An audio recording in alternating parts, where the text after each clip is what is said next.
साथियों, कल यहाँ यहीं सामने RS पैलेस होटल में आप सबने इंटरटेनमेंट का एक नौटंकी वाला एपिसोड देखा। बड़ी चर्चा हुई कि उप मुख्यमंत्री माननीय ब्रजेश पाठक जी मंत्री पुत्र से घुटनों के बल माफी मंगवाए। दरअसल उसमें सबसे बड़ा नौटंकीबाज कौन का कंपटीशन चल रहा था। माननीय ब्रजेश पाठक जी से मैं जानना चाहूँगा कि आप अपने को इस सरकार में ब्राह्मणों का सबसे बड़ा चेहरा मानते हैं।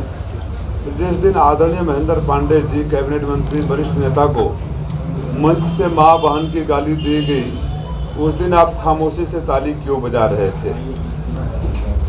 जिस दिन मंच से भारतीय जनता पार्टी के कार्यकर्ताओं को, जब मैं बात करता हूं तो कार्यकर्ताओं में समाज के सभी वर्ग के लोग आ जाते हैं, हर जात बिरादरी के लोग आ जाते हैं, को दौड़ाकर माँ की गाली देकर, वो वीडियो आप लोगों के पास भी होगा, किसी के पास नहीं होगा तो कहिए मैं दे दूँ, होगा ही, निश्चित रूप से होगा। माँ बहन की गाली देकर कहा गया कि इनको दौड़ाकर जूते मारो। उस दिन भी आदरणीय ब्रजेश पाठक जी आप चुप रहे। और तो और मैं वो तो खैर आपका पार्टी का मामला है, इंटरनल पॉलिटिक्स में आप क्यों खामोश रहे जब आदरणीय जोगी जी को के बारे में अपशब्द कहे गए, मोदी जी शाह जी के बारे में अपशब्द कहे गए, ऐसे अपशब्द जो संसदीय कभी हो ही नहीं सकते। तब न सिर्फ आप खामोश रहे बल्कि इतने खुश हुए पाठक जी, आप इतने खुश हुए कि ओम प्रकाश राजभर जी को पकड़ के पैरों में लोट लोट के भारतीय जनता पार्टी में लेकर चले आए। दिल उतने से भी नहीं भरा। आपने ठान लिया कि सारे वरिष्ठ नेताओं को अपमानित किया है, खाली मुझे ही नहीं गाली दिया है। अरे पांडे तो आप भी हो, पाठक तो आप भी हो, मुझे ही गाली नहीं दिया है। इसलिए जब तक आपने उनको मंत्री नहीं बनवा लिया, आप चैन से नहीं बैठे। ब्रजेश पाठक जी, आपने उनसे माफ़ी तब क्यों नहीं मंगवाया जब आप भाजपा में लेकर आए? भाजपा में लेकर आते समय माफ़ी मंगवा लिए होते। अरे वो भारतीय जनता पार्टी के कार्यकर्ताओं से भी माफ़ी मांग लिए होते तो हम सारे समझ गए होते कि हमसे भी माफ़ी मांग लिए, क्योंकि समाज के सारे वर्गों का था। तब आपने माफ़ी नहीं मंगवाया, आज तक माफ़ी नहीं मंगवाया, आज यहाँ आकर नौटंकी करवा रहे हैं। मैं चाहता हूँ कि सारे समाज की तरफ से, इंक्लूडिंग मैं, सारे समाज की तरफ से सबसे पहले ब्रजेश पाठक माफ़ी मांगे कि ऐसे गालीबाजों को वो संरक्षण देते हैं, प्रमोट करते हैं, पार्टी में लेकर आते हैं। उनका पार्टी का इंटरनल मामला है, उनकी पार्टी ने क्यों लिया नहीं लिया उस पर नहीं जाना चाहता हूँ, लेकिन वो प्रमोट करते हैं और संरक्षण देते हैं। ऐसे लोगों की वजह से ऐसे असभ्य भाषा का प्रयोग करने वाले लोग राजनीति में आगे बढ़ते हैं और आम जनमानस के मान सम्मान की उन्हें तनिक भी चिंता नहीं होती है। मेरे साथ ननकू राजभर जी हैं, हमारे पार्टी के प्रदेश सचिव हैं। इन लोगों की भी पीड़ा बड़ी जायज़ है। इन लोगों का भी यही कहना है कि उन्होंने कर्म ही ऐसा किया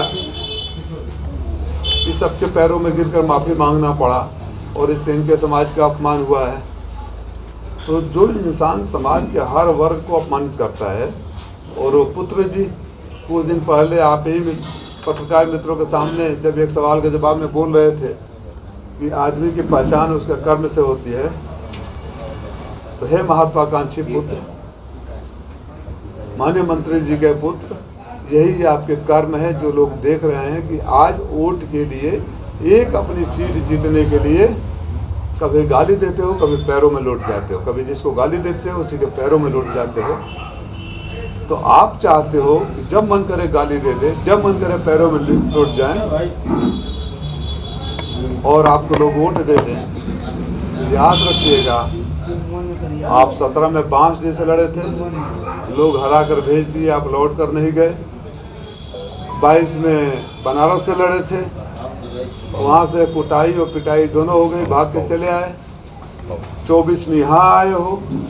ये हार की हैट्रिक के साथ ही आपकी ज़िंदगी का आखिरी चुनाव होगा। यहाँ से वो जवाब मिलेगा समाज के सारे वर्गों का जिसमें अगड़े पिछड़े की बात नहीं है। जब सामूहिक रूप से गाली दी जाती है तो सबको गाली पड़ लगती है। और लोकतंत्र में लोग कुछ नेता लोग आज कुछ कर तो पाते नहीं है, सिर्फ सम्मान चाहते हैं। जनता ये चाहती है कि मेरा नेता मुझे समझे, प्यार से बात करे, मेरी पीड़ा को सुने और सम्मान दे। अगर आप उतना भी नहीं कर पाते हो तो आप लोकतंत्र में रहने के हकदार नहीं हो। मैं 14 में चुनाव लड़ा, हार गया। 19 में यहाँ की सीट गठबंधन को चली गई। मैं भी चाहता हूँ इसी घर में आप लोग गवाह हैं, मेरे ऊपर इनकम टैक्स से छापे पड़े क्यों, और सवाल क्या पूछे जा रहे थे, आप सब गवाह हो कि सोशल मीडिया पर देखते हैं आप इतने मरीजों का इलाज कराते हो, इतने गरीबों की शादी करते हो, इतने बच्चों को गोद लेते हुए पैसा कहाँ से आता है। और मैंने आप सब से कहा था, आप सब गवाह हैं, मैं कोई राजनीतिक भाषण नहीं दे रहा हूँ, कि अगर मुझ पर इस बात के लिए दबाव इतना है तो मैं आप सबके सामने घोसी के मालिकों को वचन देता हूँ कि और 4 गुना करूँगा। और उसके तत्काल बाद जितनी भी मुश्किलें आई, ये घोसी की धरती पर मैं खड़ा रहा। न तो मैं क्षेत्र बदला, न तो मैं पार्टी बदला, न तो अपने सेवा भाव वाले विचार बदले। मैं वहीं अपने मालिकों के बीच में खड़ा रहा। और आप बांसडीह से काशी होते हुए घोसी आए हैं। आपके पिताजी बिहार में जाकर बड़ी बड़ी बातें करते हैं, बिहार में पार्टी बनाने की बात करते हैं। संभव है कि बिहार के लोग आपको एक बार लड़ने दे, जीतने की तो गुंजाइश है नहीं, क्योंकि जब तक आप अपने संस्कार को नहीं सुधारेंगे, अहंकार से दूर नहीं होंगे, अपनी मर्यादित भाषा के वो नहीं करेंगे, तब तक यहाँ के लोग, ये संस्कारी धरती है, क्रांतिकारी धरती है, अहंकार किसी का बर्दाश्त नहीं होता है। तो मैं सिर्फ इतना ही कहने आया हूँ कि ब्रजेश पाठक जी ने माफ़ी तो मंगवा लिया। ब्रजेश पाठक जी खुद माफ़ी कब मांगेंगे, और वो तब खामोश क्यों थे जब ये महानुभाव समाज के सारे वर्गों को क्या नहीं किया। राजभरों को बोला कि दारू पी कर क्या कर देते हैं, यादवों को बोला कि बुद्धि 12 बजे खुलती है, महेंद्र पांडे जी को गाली दिया, जोगी जी को गाली दिया, हमारे समाज को गाली दिया, मेरे बारे में पूरा बुरा भला कहा। अरे राजनीति में विरोध होता है, राजनीतिक मर्यादा के सीमा में।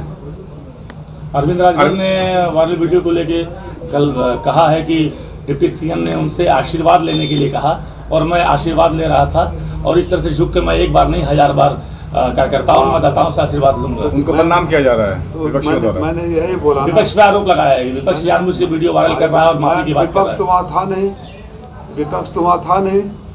तो आप ये कहना चाहते हैं कि हम गाली तो देंगे, लेकिन इसको माफ़ी मत समझना, जरूरत पड़ेगी तो फिर गाली देंगे, और जिता दोगे तो पता ना क्या क्या आपके साथ करेंगे। मतलब ये है अहंकार। देखो ये चरित्र में होता है। अगर आपके अंदर अहंकार और क्या बोलते हैं थैंकलेस नेचर जिसका हो, जिसका किसी का आसान न माने, वो लोग ऐसी ही हरकतें करते हैं, और ये किसी के नहीं होते हैं। समाज के सभी वर्गों को समझना पड़ेगा। ऐसा तो नहीं कि पिछला बदला लिया गया हो जो पहले गाली दिया करते थे लोग। देखो इसका जवाब तो भारतीय जनता पार्टी के नेता ही दे सकते हैं, लेकिन जब उन्होंने कह दिया कि मैंने माफ़ी ही नहीं मांगी तो बदला कैसे लिया। ये तो मतलब ये बोलते हैं ना, इनकी जुबान, इनका चरित्र, इनका संस्कार, इनका व्यवहार, इनका आचरण ही इनकी पहचान है, और ऐसे पहचान वालों को लोकतंत्र में और सामाजिक जिंदगी में कोई जगह नहीं है। राजभर बीजेपी के जो स्वाभिमानी कौम मानी जाती है, तो क्या पूरे राजभर समाज को अपमानित नहीं किया है इन्होंने? तो ननकू राजभर जी बैठे हैं, सवालों का जवाब देंगे आप।